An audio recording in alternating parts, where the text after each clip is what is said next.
Print and electronic media మిత్రులకు నమస్కారాలు. మిత్రులారా, విశ్వవిద్యాలయాలకు ఉండేటువంటి విలువలు, విశ్వవిద్యాలయాలు ఏ స్థాయిలో ఎవరిని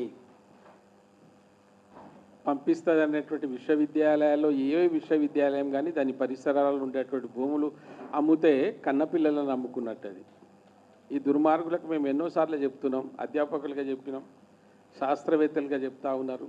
ఇటువంటి మేధావులు ఎన్ని రకాలుగా చెప్పిన వాళ్ళు చేసే పని తెలంగాణలో చేస్తున్న తరపు కాకతీయ యూనివర్సిటీ భూములు కూడా ఇప్పటివరకు లెక్కకు లేవు, వాటికి హద్దులు పెట్టడం లేదు. ల్యాండ్ ఏమో యూనివర్సిటీ పేర్ల మీద ఉంటుంది, కానీ ఆ ల్యాండ్లను ఎందుకు దోచుకుంటున్నారు ఏందని పట్టించుకునేటువంటి నాదుడు లేకనే ఇలాంటి పరిస్థితులు ఏర్పడుతుంది. 1969 ఉద్యమ కాలంలోనే ఈ సెంట్రల్ యూనివర్సిటీ వచ్చింది. 1974లో ఎస్టాబ్లిష్ అయినటువంటి యూనివర్సిటీలో అప్పుడు 5,000 మంది విద్యార్థులు, 400 మంది ఫ్యాకల్టీతో మొదలైనటువంటి విశ్వవిద్యాలయం ఇవాళ శాఖోపశాఖలై ఇంకా దానికి కొన్ని వేల ఎకరాల భూమి కావాలి.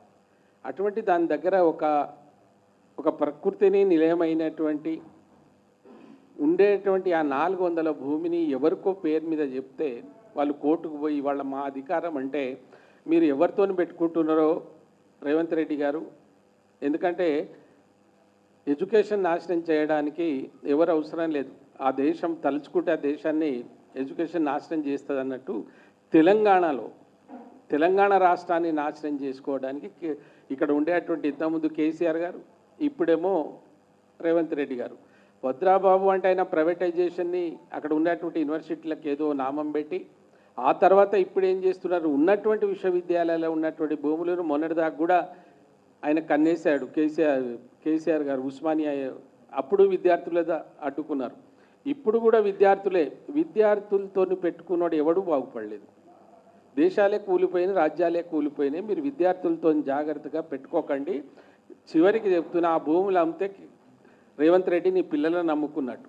విశ్వవిద్యాలయం భూములు, దానికి పరిసర ప్రాంతంలో ఉన్నటువంటి భూములు అవి రేపు ఎన్ని ఎకరాలు కావాలన్న భూమి ఇవ్వాలి. ఎందుకంటే అవి శాఖోపశాఖలుగా అనేక రీసెర్చ్ సెంటర్స్ పెట్టించు పేరు ఉంటుంది, కానీ ఒక స్థాయిలో ఉన్నటువంటి విశ్వవిద్యాలయానికి ఆనుకొని ఉన్నటువంటి భూములు వాళ్ళు ఇప్పుడు అక్కడ దాన్ని పరిశోధనలు చేస్తున్నారు. అక్కడ సైన్స్ స్టూడెంట్స్ అంతా బాటనీ, జువాలజీ, కెమిస్ట్రీ పిల్లలందరూ పోయి అక్కడ పరిశోధనలు జరుగుతున్నటువంటి భూముల్ని ఎవరో ఒక రియాల్టర్ పేరు మీద మీరు పెట్టి ఆయనకు ఆ భూములని అంటగట్టి ఇప్పుడు వాడు కోర్టు నుంచి తెచ్చుకున్నాడు కనుక ఆ భూములు మేము ఆ భూములు అమ్మడం అనడం సరి అయింది కాదు.